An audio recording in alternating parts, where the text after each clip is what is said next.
নারীর গুরুত্ব বুঝতে প্রত্যেকটা পুরুষের একটি করে কন্যা সন্তান হওয়াটা একদম জরুরি। নিজের মেয়ে হলেই বোঝা যাবে পরের মেয়ের গুরুত্বটা ঠিক কতখানি।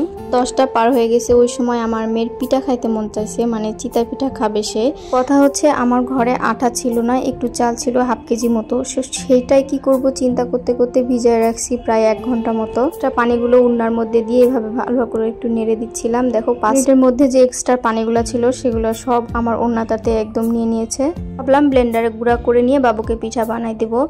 তো একবার না গুঁড়া করতেই কারেন্ট চলে গিয়েছে। কেমনটা লাগে বলো তো? তখন রাত বাজে প্রায় 11:30। ঘন্টা পর দেন আবার কারেন্ট আসছে। তখন সবগুলো আমি একদম গুঁড়ো করে নিয়ে একবারে চেলে নিচ্ছি, যাইতে যে আবার এক চাল বের হচ্ছে সেটা আবার গুঁড়া করে নিচ্ছি ওর মধ্যে দিয়ে। এভাবে 3-4 বার করে নিয়েছি, যেহেতু চাল অল্প করে। চালগুলো ফ্যানের বাতাসের নিচে আমি রেখে দিয়েছিলাম, যেহেতু 12টা বেজে গেছে তখন আর করে দেইনি, বাবুও ঘুমায় যাবে। আর ওর বাবা যদি আমার কাছে কিছু খাইতে চায় সেটা না খাওয়ানো পর্যন্ত আমার শান্তি লাগে না। ইয়া তো বলতেছিল যে অত রাতে বানায় দাও, কোনো ব্যাপার না, রাত হচ্ছে তো কি হয়েছে। আমি বললাম যে ও তো খাবে না এখন, তাই আর বানাই দেইনি। তো অবশ্যই তার একটা ভর্তা লাগবে, তোমাদের ভাইয়াও অনেক পছন্দ করে। তো ধনিয়া পাতাটা আমি একদম ভেজে নিয়ে রেখে দিলাম, ঠান্ডা হলে ভর্তা করব। তারপরে আমি হালকা একটু কুসুম গরম পানি।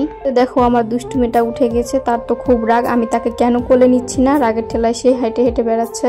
আর একটু ঠান্ডা পানিও, নর্মাল ঠান্ডা পানিও দিয়ে দিব, বেশি কুসুম গরম দিলে আবার ছেত্রে যাবে পিঠাটা। তারপরে আটাটা একদম ভালো করে 10-15 মিনিট ছানতে হবে, না হলে কিন্তু পিঠাটা ফুলবে না। যদি ব্লেন্ডারে একটু করে নিতে পারতাম তাহলে আরো সুবিধা হতো।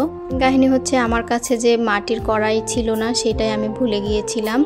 আগে পিঠা বানাইতে আসছি, তো যাই হোক আমার যে কড়াই আছে লোহার কড়াই, ওইটাতে বানানোর চেষ্টা করতেছি। খুব ভালো না হলেও খারাপ হয়নি, কিন্তু ভিতরে কাঁচা নাই, কিন্তু ভালো মতো একটু ফোলেনি। আমি ঘুম থেকে ওঠার আগে আমি নাস্তাগুলো রেডি করতেছি, ওরা উঠে জাস্ট গরম গরম পিঠা খাবে। মেয়ে তো আমার পিঠা দেখে অনেক খুশি হয়ে যাবে। কোনো কিছু চাইলে বা খাইতে চাইলে না দিতে পারলে মনের ভিতর কেমন যে একটা অশান্তি কাজ করে। আমি শুধু চিন্তা করি আমাদের দুজনের চোখের মনি ঘরে দিব চোখের বালু হওয়ার জন্য। এতে কত নিয়ম রীতিনীতি, তার মধ্যে সব থেকে খারাপ নিয়ম মনে হয় আমার এইটাই। যাই হোক, আবেগী কথা বলতে গেলে সারা দিন রাত ফুরিয়ে যাবে, আর আবেগী কথা বলতে গেলে এমনিতেই ইমোশনাল হয়ে যাই আমি। এটার কিন্তু ফুল রেসিপি এর আগে আমার পেজে দেওয়া আছে, এজন্য বেশি দিলাম না। কড়াই ভাজলে অবশ্যই ফুলতো আর আরো বেশি সুন্দর হতো। আমরা যেহেতু খাবো কোনো ব্যাপার না। দেখো আমার বাচ্চাটা ঘুম থেকে উঠে পড়েছে, পিঠা দেখে সে তো মহা খুশি।